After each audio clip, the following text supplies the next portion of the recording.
Hi, and welcome to another Hopper video. There is a little bit of Hopper in this video, but it's more about diagnostics on, when you're designing circuits and building things on breadboards using LEDs, and specifically reviewing Digicool Things' 8-bit LED thing. All right, and you can see from the text there, it uses very little current to light up the LEDs. 1 microamp per LED roughly, and it can run in both 3.3 and 5 volt circuits, right? It's got a microcontroller inside, that's how it does it. It's got a bunch of other functionality on board, but for what I want to do, I just really want to light up these LEDs, and the LED pins are conveniently lined up 0 to 7 on the one side. And the only other pins I really need are VDD and ground, right? Positive voltage and ground. Now, with hindsight, so let's go look where these things come from.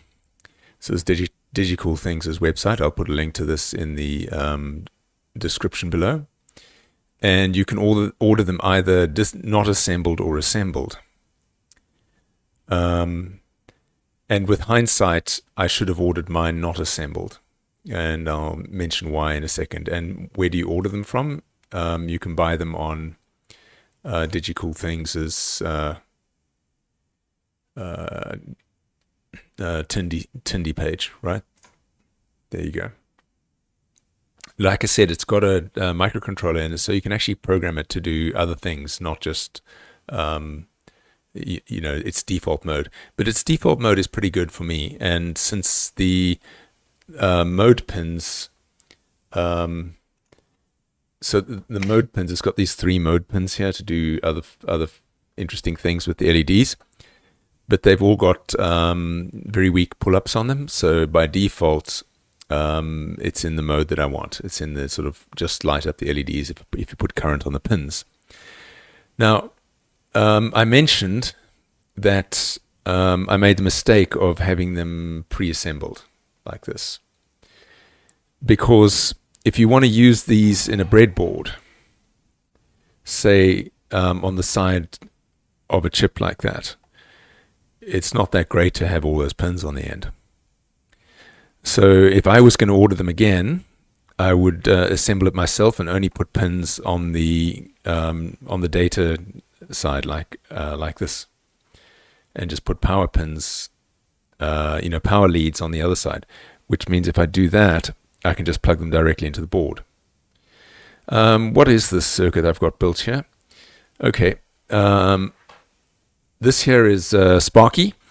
This is a SparkFun RP2040 board, and I've got a little program that I'll share also, which I use. It's a Hopper program. So this RP2040 board, it's like a Raspberry Pi Pico, is running a Hopper program that gives me a reset and a clock for to test my 6502.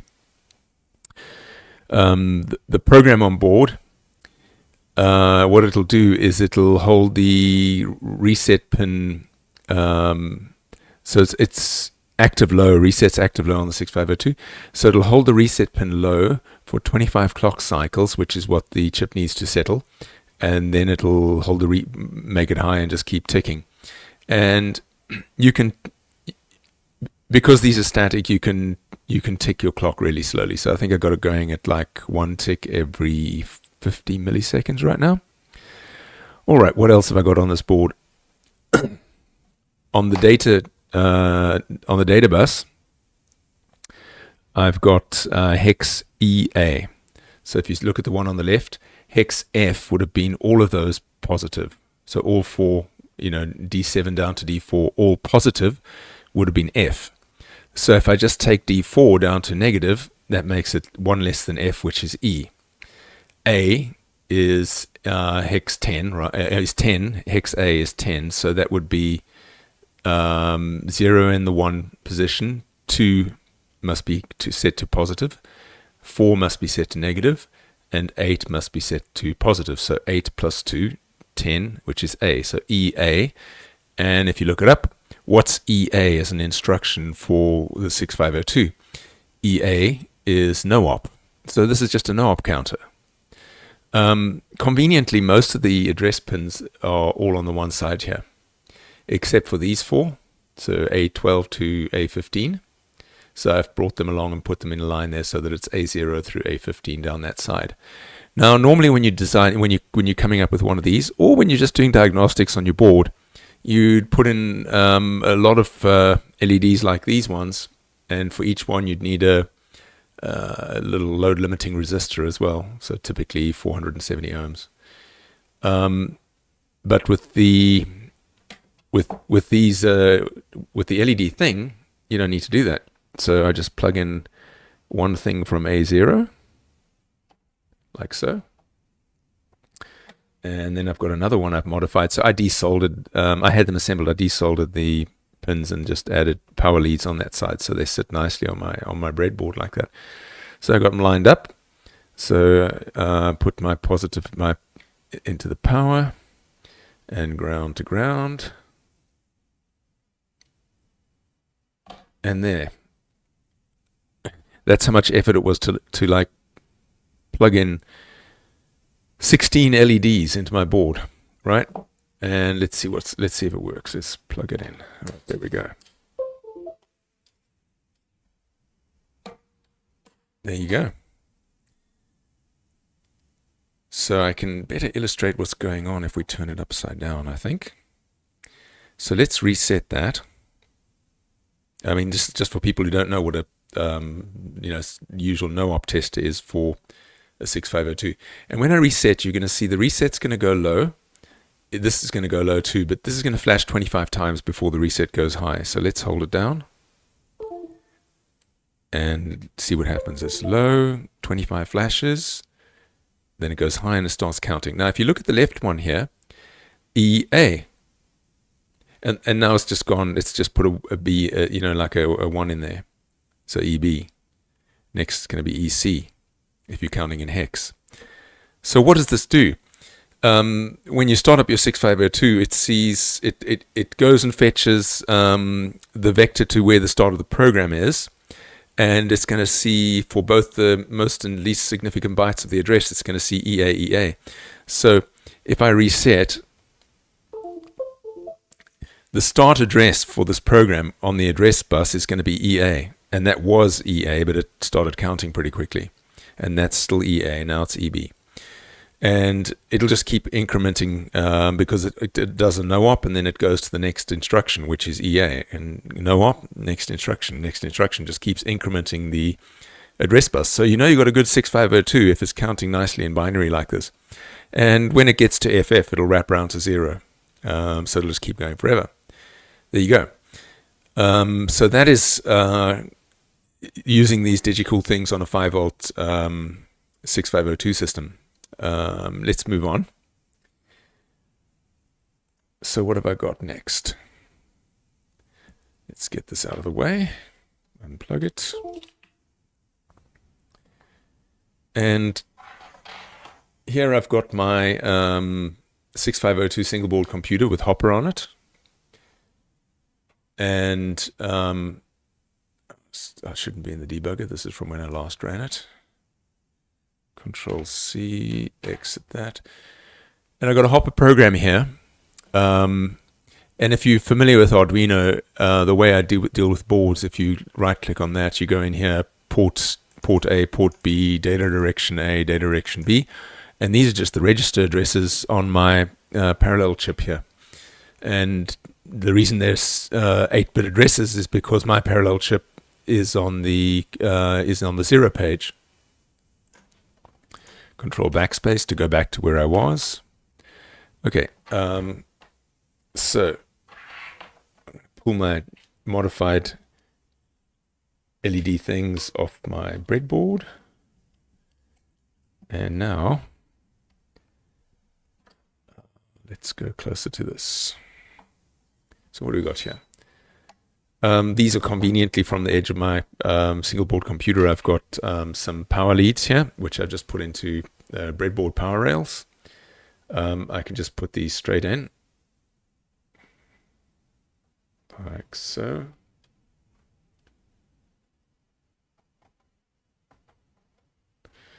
And put that in the positive power rail. And put these in the negative ground. Let's have a look at all that. Okay, so there we go. So we've got our, so we can just jack that up a bit. Get that out the way.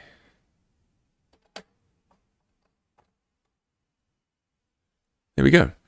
Let me just plug that in. Plug in my board. We've got, well, we see the power light came on at the back there. And some randomness here because it isn't actually running a program right now. Oh, it is actually. It's running the Hopper monitor. But if we F5 this, it should upload it. Successfully uploaded. And if I F5 again, there we go. And we're counting in binary, left to right. It's going a little faster. Well, actually not. This is also a 50 millisecond delay, but it's between, it's not the clock pulse. It's between the counter incrementing. Let's go have a look at what the program's doing again. So there's my 50 millisecond delay over here. It's in a loop, which is a Hopper construct, which is, like an endless loop, while true is just loop like that. Initially, I set the data direction registers for the two ports, port A and port B. I set them all to ones, which means they're outputs. And then I have a counter variable, and I'm just incrementing it on every loop. And writing to port A, the least significant byte, and writing to port B, the most significant byte. So A is the one on the left, B is the one on the right. And you can see that this one's incrementing. So if I Control C here in the debugger, I've got the debugger display here in hex right now. So hex, it says 553. So that means the most significant byte should be 5. And in this case, unlike my previous example, it's 0, bit 1 on the left, bit 7 on the right. So that's 5. So it's a 1 plus a 4. And this one here should be, what does it say, 5-3. So the most significant 4 bits are 5 again. So a 1 and a 4. And 3 is a 1 and a 2 here. Let's get that. So there we go. So let's do that again. And break it again. So most significant byte is still 5. Now we've got 8, 4 in the least significant bits. So that's over there. So you can see most significant nibble is just the 8, the highest bit, and the second highest bit in the least significant nibble, which is 4, so 8, 4. There you go. Anyway, I can highly recommend these for really quick way of wiring up LEDs. Really quick way to get your LEDs wired up on your breadboard. But I also recommend if you're not going to use them for the other features and you don't need the other pins, because you need those pins if you're going to program the microcontroller or change the modes. If you're just going to use it in its default out of the box configuration, and all you need is the power pins, I suggest soldering your own header pins on the one side and creating soldering your own headers on the one side and creating power leads on the other. So let's have a look at that again. Okay.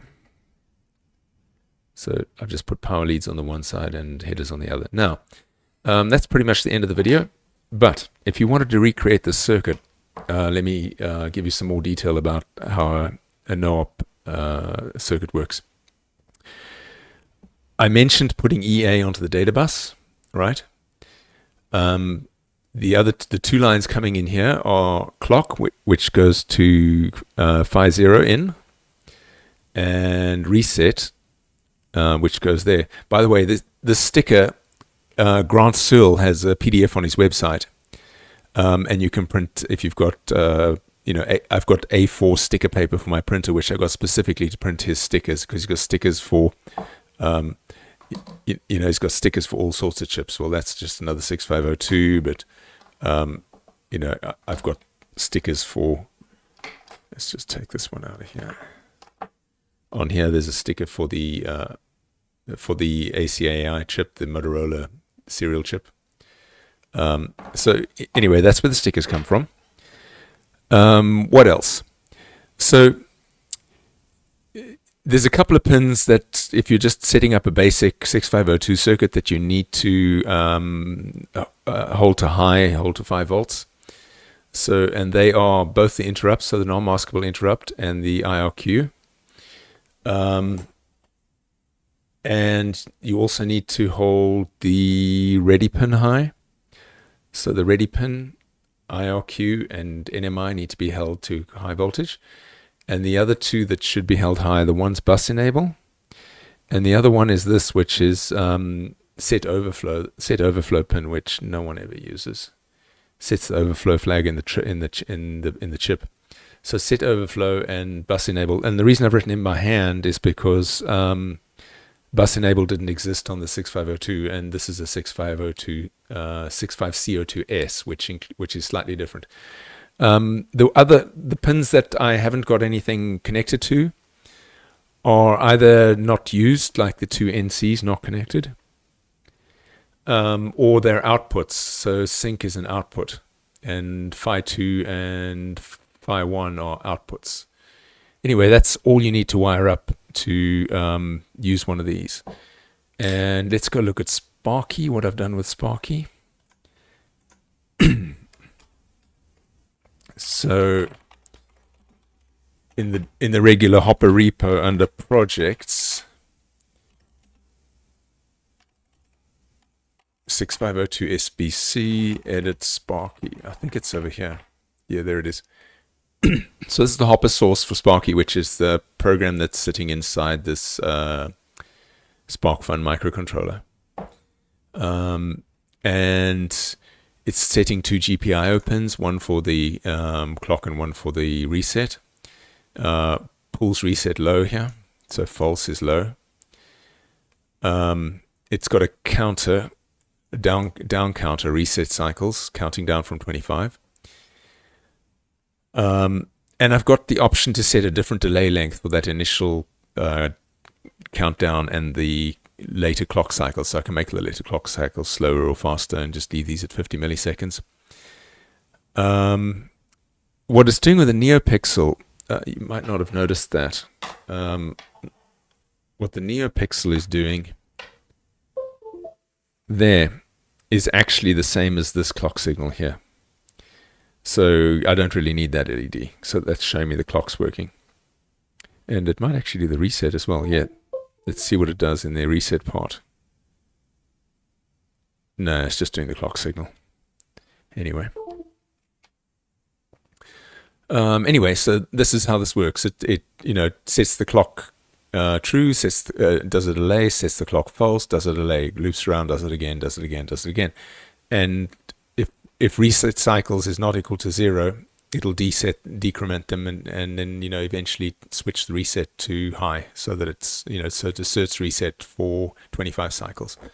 Anyway, and it's the SparkFun Pro Micro RP2040. So it's the micro version. Is the board we're using here. All right, that's how you do a no-op counter in the Hopper environment and using the Digicool Things 8-bit LED thing for your LEDs. Let's just end on that. Thank you for watching.